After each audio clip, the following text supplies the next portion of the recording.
Hello, this is Matthew Campagna from the Turning Gate, and in this video I'd like to give you a quick demonstration of the new TTG Client Response Gallery CE.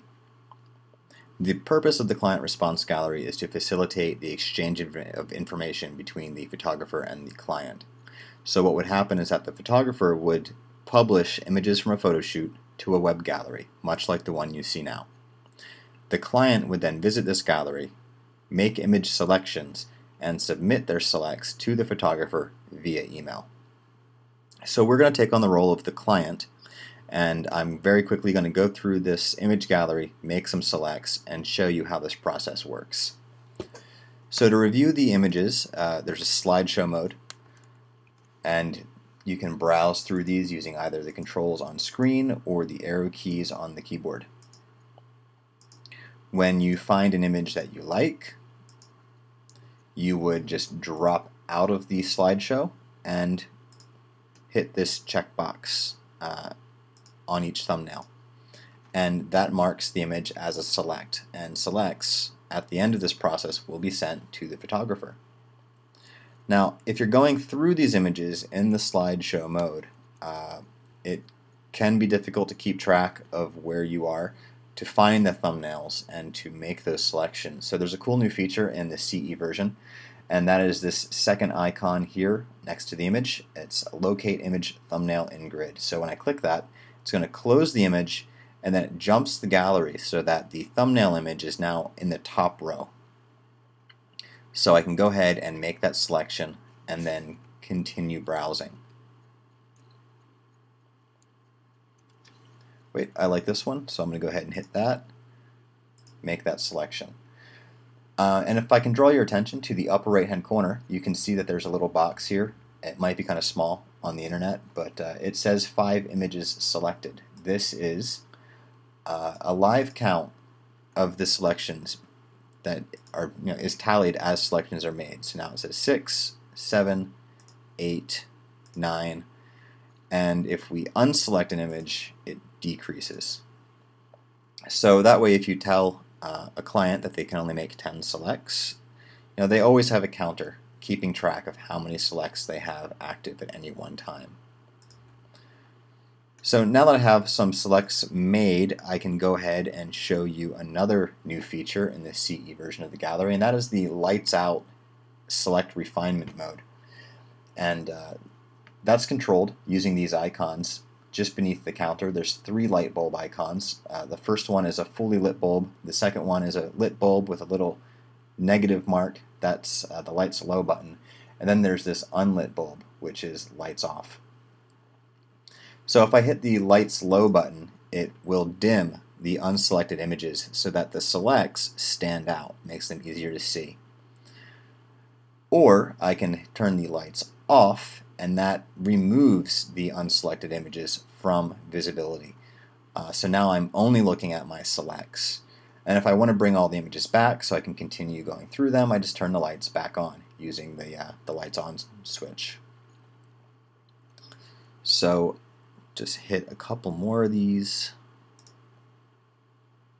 and then I'm going to go into lights out. And what's kind of cool is that I can actually use these buttons consecutively to refine my selection. So if I'm looking at this now, I've got 16 images selected and I want fewer than that. So I'm going to get rid of these windmill shots, I'm going to get rid of these rocks, and maybe I'm also going to kill the train. I can then hit lights out again, and it will refine my selections. It'll get rid of the ones I just unselected and leave me only with my selects. So now I've got 12 images selected. I can either scroll to the bottom of the gallery to access the submission form, or I can hit this little envelope button in the corner, and that will jump the gallery down to that submission form, which, if I'm at the top of the gallery with all my images showing, it's a long trip to the bottom. So this shortcut it's a nice thing to have. So I'm going to go ahead and fill in my information, my email address. The telephone field is a required field, but you can put in not listed if you don't want to put in a phone number, and hit send. Click here to continue, takes me back to the gallery, and let's go check my email.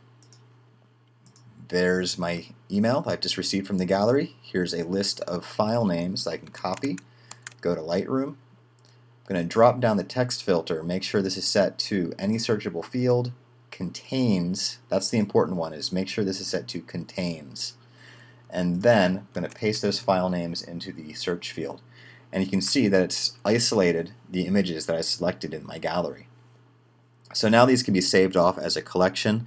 They can be have a rating applied or a color label, whatever it is that you do in your system to mark images for further processing for the client. So that's how this thing works basically. There's a few other features I'd like to show you very quickly. One of them is the download feature. Optionally you can provide downloads to your clients. And you would export those images separately from Lightroom using the export module and then just put them in a folder in your gallery. And when I click on the download button, it initiates a download immediately and downloads that to my desktop or to my default download location. So go ahead and hit another one just so you can see it. I now have images saved to my computer. There's also these response pane features so that the client can submit image ratings or leave comments on individual images. This is a comment. And then you can have up to 14 of these custom checkboxes, and you can use these to collect information from the client, such as what format they would like images delivered in, what color space, at what resolution. So maybe as the client I want JPEGs and the sRGB color space, web resolution. And now when I submit this form, well, here we'll jump to the bottom and I'll submit the form. Boom. Email address.